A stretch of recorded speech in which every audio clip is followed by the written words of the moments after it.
and she went another 15 miles on fumes. She told me herself, so we're gonna go on a date. She and me, her and I, me and her. Well, Dad, we were kind of hoping to save that till after dinner. No, I want to hear about it now. Maxine said if they needed help, they would give me a call. No, you're leaving. You want to know why? Because I gotcha. I'm amazed at how that boy could stand in my kitchen in front of my face and lie to me like that. I'm going to stand up to Mrs. Huxtable. Well, I don't think you want to do that. Your wife won't let you do anything. Hi, my name is Miriam, and this is the Black TV Show podcast, currently talking about The Cosby Show Season 3. Welcome back to the podcast. This is episode 66, The Cosby Show Season 3, episode 18, You Only Hurt the One You Love. This episode aired February 19th, 1987. The synopsis for this episode is Theo talks Rudy into playing circus, and when he tries to do a tumbling act, accidentally injuring her.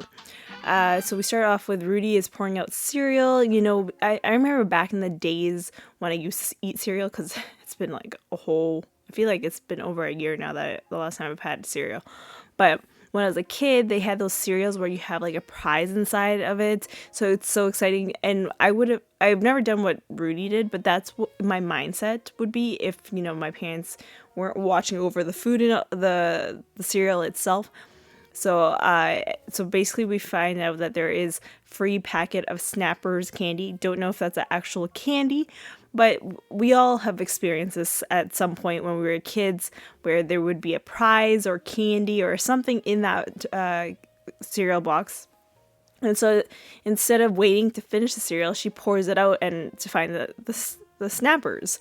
But by doing that, she kind of ruined this cereal because she was touching it with her hands. We don't know if she's washing her hands, because you all know, you know, we're in 2021 and hand washing is a big deal. But of course, this is the 80s, so that it seems like not as a bad thing back then. So, you know, Cliff was like, hey, well, that's not fair. You know, I bought the cereal so you guys can eat it, but now it's ruined because you had all your hands into it. And so Theo comes down and he's like, oh, you found the Snappers candy? And she was like, yeah, do you want some? He's like, yeah. And like Theo was like, Cliff was like, how do you know about this? And he's like, I just do. And so Cliff talks about how much is a cereal box for. Theo checks, it's $1.79, which is pretty cheap, because I feel like, well, the brand that I have nowadays, I feel like it's over $10 for a box. It's pretty sad. Of course, the box that they had was a skinnier version, because the box we have is like, it's basically 2 in 1, but still $1.79 for a cereal. So the candy, there is 5 of those Snappers candy. And Cliff says, how much does a five go into $1.79? And so, like, Theo had to do, like, really fast math right there. And he's like, something around 35 cents. I checked. It is 35.8. So it could be 36 cents, 35 cents. But, like, it's not exactly 35 cents. But that's basically roughly the price of each Snapper candy. Cliff mentions, like, so when you go to the candy store, how much does it cost to get this candy? And Theo says 2 for a penny. Oh, 2 for a penny? Oh my God. I wish that was the case nowadays. You know, here in Canada, for people that, if you're from the United States or if you're from somewhere else, here in Canada, they actually got rid of the penny because it was kind of useless. So whenever, you know, if you're paying in cash, whenever it's like, you know, $1.79, then they'll round it up to $1.80. Or, you know, if it's $1, you know, 68 cents, they round it up. If it's, I think $1, if it's like if it's the 7, I think it goes down, not sure. But yeah, they just round it now when you pay cash because we don't have pennies. But like, to have 2 candies per penny, oh my God, how many candies? So that if you have a whole $1, you have 200 candies right there. What a steal that is, huh? Yeah, I wish, you know, life was like that now. But unfortunately, you know, the economy, it goes higher and higher every year, you know? And so Cliff asks, you know, what did we learn here?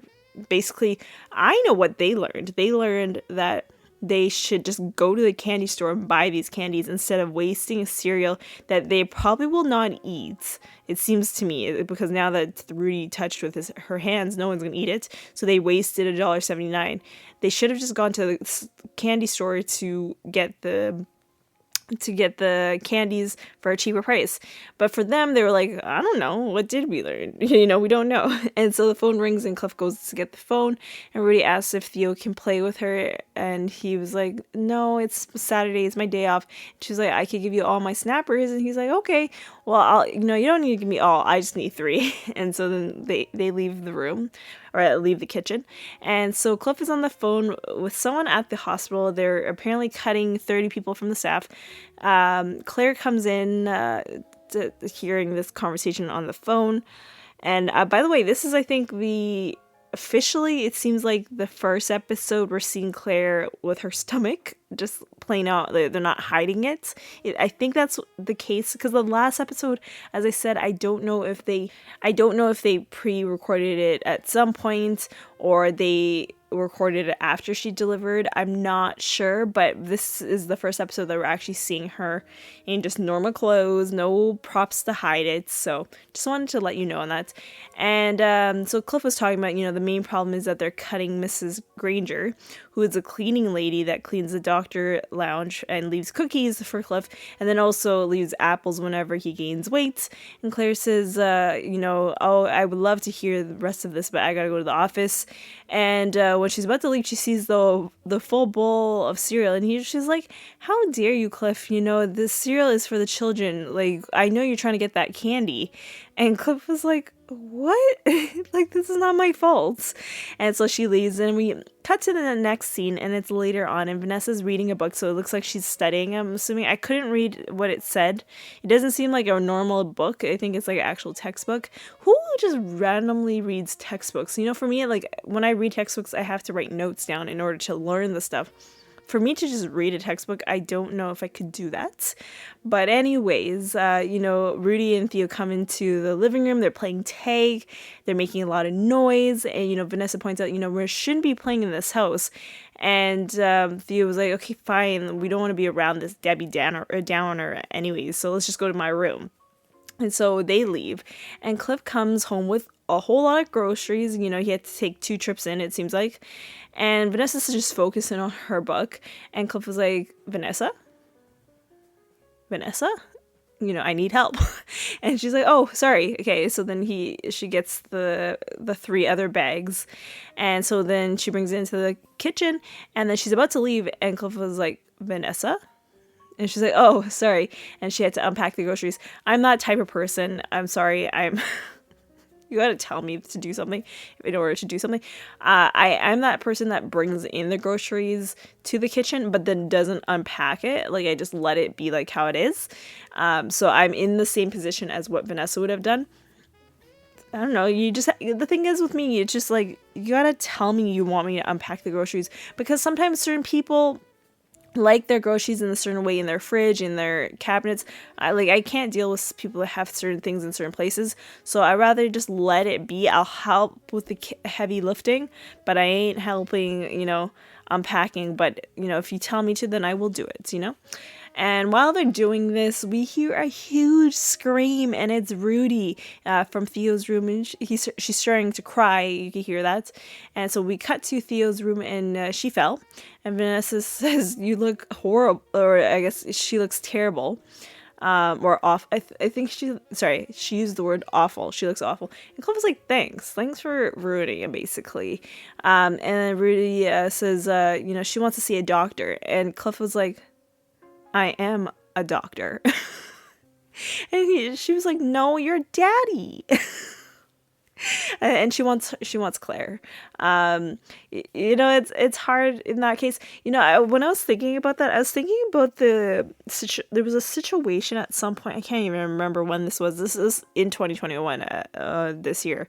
But Dr. Oz, the one that has the talk show, TV show about medical stuff. He was on a trip somewhere, and I guess someone had a heart attack, and they're like, is there any doctor around? And he was the one there, and he dealt with the situation. So I don't know why that came up in my mind, but it's like, well, if someone is a trained doctor, they will be able to care for anyone. Of course, Cliff is a OGBYN, so he deals with only, labor, delivery, and just pregnancy in general. But he knows the basics of at least family medicine because, as I said, I mentioned residency in the previous episode. When you do the basic residency, I believe it's 2 years for family medicine. I could actually be wrong, so don't quote me on this. But it's family medicine is the shortest amount of residency. Once you go into specialties like OGBYN, then it's more years of residency. So they have more knowledge about the specific, but they also have the knowledge of the family medicine. So like Rudy is fine to be cared by Cliff because he understands, what's going on. Of course he knows all this, but in Rudy's eyes, I guess in her eyes, she's like, well, you're not a doctor. You deal with pregnant ladies. You don't deal with basic things, but he is a doctor, they call him Dr. Huxtable. Why else? So he tries to touch her face and she's like, ow, ow, ow. And he hasn't even touched her face. And he's like, okay, I'm going to do this slowly, okay? And so he like slowly puts his hand on her face. She does not react. And so he says, oh, I put my hand on your face. She's like, ow. Too late. He knows that you're lying, because it's perception when it comes to pain. That's the one thing. I always watch I don't know if you guys watch on YouTube, Dr. Mike. He's a family medicine doctor. And he talks about, I can't remember, but like, the perception of pain tolerance, like Rudy in her mind already knew that this is painful. Like, even if, Cliff doesn't touch her face, she's already in pain. But really, in reality, she isn't. She's just kind of overreacting a bit. But it's okay. I feel like I was Rudy as a kid. The littlest thing that can happen to me, I was in pain and crying. Okay, so I don't blame Rudy. I'm in her position, or I was in her position, and so Cliff says, okay, well, it looks like there is just a scrape on your face, around your mouth, teeth, but no broken bones, which is, the key thing, because broken bones, she needs to go straight to the emergency in that case. And so Cliff says he's going to go get his bag and clean her up. And so he leaves. And Vanessa told Theo, like, you shouldn't be running the house. And Theo says it was an accident. They were playing circus and they were doing like a tumbler thing, where he basically, has Rudy on his feet and throws her in the air. Instead of, I guess, landing on the bed, I'm assuming, she hit the wall. And so Vanessa brings up the time when she was 6 and they played the human cannibal, which is Theo threw Vanessa up using his hands in the air, and she's supposed to curl up and roll onto his bed, except Theo threw her over the bed and landed on the dresser. And Theo blames Vanessa for this whole thing because, she opened up too soon or something like that. That's the past. Let's move on, okay?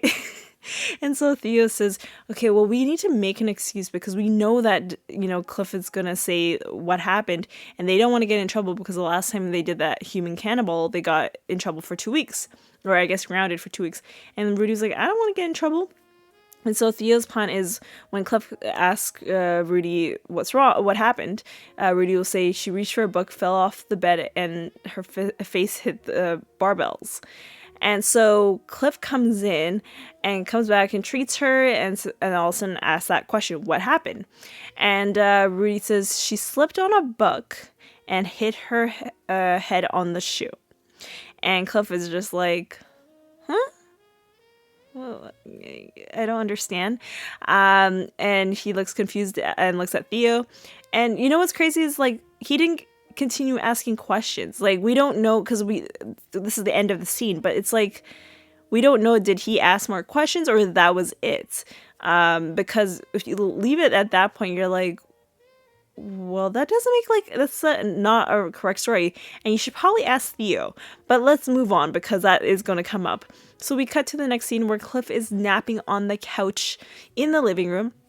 Claire is back home from work, and she says she's Mrs. Cliff, and so they're all lovey-dovey cuddling up, and Rudy comes in and says, "Hi, mommy," and Claire, she's still in the lovey-dovey moment, and then looks slightly at Rudy and sees the redness on her face. She's like, "Oh, what happened to you? What happened to your face, Cliff? What happened?" She's just like freaking out, and Cliff is like, "She is fine. I checked her out. She's good." And Claire asks Rudy like, "What happened?" And Rudy says, this is slightly different to what she said before. So this is what she says. She slipped off Theo's bed. She reached for a barbell and she fell on her shoe.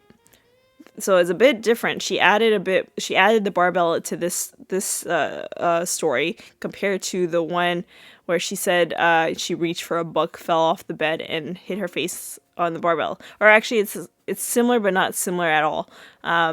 Because the shoe part is different. But yeah, so we can tell she is lying, and Claire knows that she's lying. And so Claire asks Rudy to go get Theo. And, Claire asks Cliff, like, "So what did Theo have to say about this?" And Cliff says he didn't ask him anything. And Claire was like, "Why? Didn't you want to know how she got hurt?" And Cliff points out that he's been living with these kids for 20 some odd years. And he doesn't ask anything. He just patches them up. You gotta think about it. Cliff is a doctor. That is what he does for a living. He doesn't ask questions of what happened to you in this case. Of course, as I said, he's a OGBYN, so he just deals with pregnancies. But just like in the basics of being a doctor, if you have a problem, you only ask, like, how you feel, what's the pain tolerance, all that stuff. You don't ask how this happened unless there's certain situations. But basically what a doctor is supposed to patch you up. That's what's supposed to happen. In Claire's case, she's a lawyer, so she is the one who always asks 100,000 questions. So you really see that within their professions, how that affects their personal life with the family. So it was I really noticed that right away when Claire was like, "Why didn't you ask questions?" When Cliff is like, "I'm a doctor. I just patch these people up." That's about what I do for a living.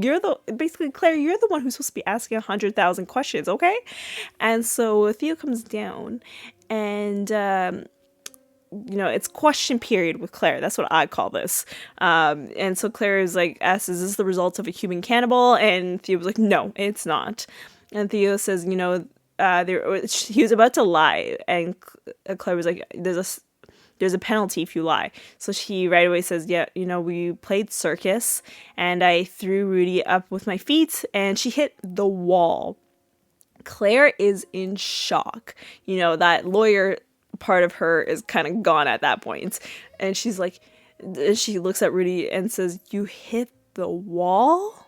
And Rudy's like, "Yeah, and I can't breathe through my nose." The way she says it is so funny and so cute at the same time. And Claire says, "This is serious, like we need a doctor." And Cliff was like, "What about me? I am a doctor." And Rudy says, "I told him to." And Cliff says, "She's just fine." And Claire was like, "Okay, well, I'm going to call the doctor." And Cliff really was like, I don't want to get Mrs. Collins, or I guess Dr. Collins, to open her office on a Saturday. And Claire was like, "Well, I'll call her because we need to get this checked out." And so Cliff and Rudy are on their way to the hospital, and Theo's about to join them, and Claire was like, "No, since you like the circus so much, you're going to be here at the Huxtable Circus, where the top to bottom, you're going to clean it, basically." And Cliff points out, at least at this circus, there is no elephants out here. So random. I don't know what's with that statement. But we're into Act 2, and we are at the hospital. And Cliff is talking to Mr. Howe, who is the hospital administrator, who's laying off 10% of the hospital staff due to, I think, their budgeting. That's the reason why. And Cliff points out, "I want to keep Mrs. Granger because, she's been here for 15 years. And, Mr. Howe is like, "I can't. Like, if you're in my position, you're going to have an issue." And Cliff was like, "Okay, that's fine, I guess, if she leaves, Cliff is in the doctor's lounge, and Mrs. Granger comes in. She brings the cookies, but she checks him up to see if he's gained any weight, if it's okay. I really hate this weight shaming, or the fat shaming in a way, because it's gonna keep coming throughout the series. But it's just like, can we talk about his health? I understand. Whenever he has the hoagies, that makes sense to me. Like saying, maybe you might want to have less salt, maybe you want less sugar, less things like that. But when we're talking about the actual person, the weight, someone that's skinny might not be as healthy as someone that's a bit bigger. Let's be honest on that. So I don't like how she ended up even touching his stomach to see, did he gain weight or not? That shouldn't be the case, honestly. And so she ends up giving the cookies to him. And so Mrs. Granger's grandson wants to grow up to be a grandma because everyone loves grandmas and they give little kids gifts, which was pretty much a trick for her to give him a gift, basically. But that's so cute. Like this, you don't really hear that much. Like, you want to grow up as a grandma. That's not a common thing. That's not a career, really. So, but it's cute. And Mrs. Granger says, she mentions that she was, in the past, she was pregnant at 16, and she got married after 5 months of being pregnant because she kept her pregnancy hidden for 5 months. And Mrs. Granger mentions that her husband's name Ernest. So I want to let you know, though, is Mrs. Granger's husband named Ernest is the same as Mr. Cosby's son. So he somehow brought his name, but I felt like this was the wrong character to bring up Ernest, because like this husband ends up going to get some cigarettes and then never came back. So I don't know if that was a good idea to use his son's name for this character, because it sounded like a horrible character. And so she says that there's an old saying goes, it's better to love and lost than to never be loved at all. And it's by some English poet. I didn't catch the name, but basically, she was happy. She was married to this guy, but life happens, right? And she brings up her daughter, who taught her about this English poet, and her daughter graduated at the top of her 1% of her class, and is now a college professor and is married to an engineer. I think it was an electric engineer, if I was correct.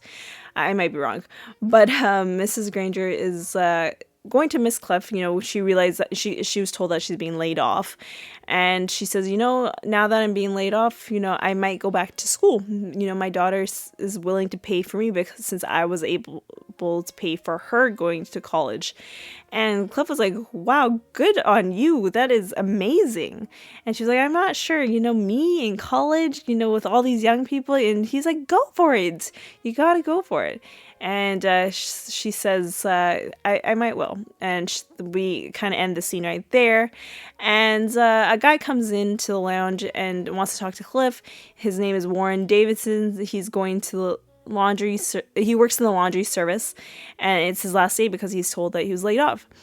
He heard Cliff went to Mr. Howe to get Mrs. Granger's job back, and Warren wants that to happen to him too. And Cliff says, well, I tried, but I was not able to get her job back. And he's like, oh, okay, never mind. Let me go see another doctor. And so he goes and yells out. By the way, that person that plays that character is Lou Myers, who later will play Mr. Gaines on the Cosby Show spinoff, A Different World. How many, now, so we had Sinbad a few episodes ago, now we have Lou. I'm not sure if there was anybody else. Of course, Lisa Bonet is will be in that series, but a lot of repeats that are coming, and also some of the professors were in this either in this season or last season, will come up in A Different World. It's really going back and forth basically on this. And so we cut to being back at the house, and Cliff and Rudy are back from the hospital. Cliff mentions that the Dr. Collins says that she has a little bit of swelling, but no broken bones, which is the same thing that Cliff said. So they should have just listened to Cliff instead of going there. And Rudy mentions that the nurse got a hat, or I guess Cliff explained that, Rudy got a hat from the nurses. They all pitched in and bought it for her. That is so sweet. Honestly, nurses pitching in to buy a hat, that's, it's usually the opposite around. Like, usually people, like patients would, pitch in to buy something like either food or gifts and stuff to the, nurses and doctors and all that stuff, especially during this pandemic that we had. A lot of us have given back to the hospitals. So it's weird to see that they bought a hat for Rudy. She's the one who's the patient, right? And so Claire tells Rudy, go up to your room to take a nap, and so she leaves. And Cliff tells Claire about Mrs. Granger's going to college, and that her daughter is going to pay for it. And so Cliff was thinking about getting her daughter to talk to their children. And Claire was like, wait, but we've been to college. Why would we get our kids to pay for college? Cliff says, it's okay. I'm willing to sell for the cash. So I would be the same in that case too. And we end the episode right there.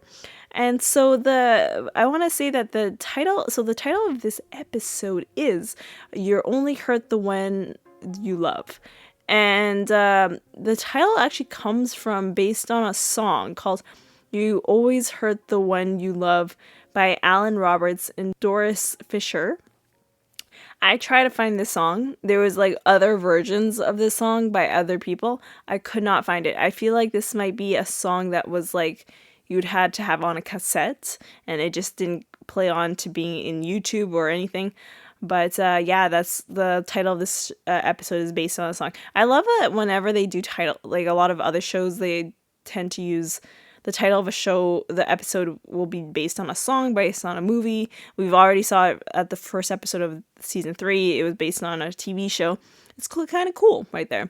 And as noted on a lot of these episodes, Sabrina LaBeouf does not appear in this episode. Also, starting in this episode, Felicia Rashad returns as full-time cast member after giving birth to her daughter, Condola. As I said last episode, they really tried to hide it, so I don't know, if she was still pregnant at that time, but at least now we know for this episode, she has returned full-time after giving birth. And so the guest stars that we have for this episode is Rita Menora. Oh my god, I'm sorry, she's a legend and I said her name wrong. I'm sorry, Rita. She's known for being in West Side Story. She has like over 160 credits. She's the one who plays Mrs. Granger. I did not recognize her in this episode. If you see her now, of course it's been over 30 years yet again, but she looks so different. So I was just like, whoa. And then we have Alvin Lam. I think I said his last name wrong, but I apologize on that. He's only in 11 credits, so I think he kind of just stopped acting right there. And then Lou Myers, who I said that will be in A Different World as a main cast. I think in season 2. I don't believe he will be main cast in season 1, but he will be for the rest of the series of A Different World. So excited to talk about the show. But he's also in one more episode of The Cosby Show in this season. I can't remember what episode.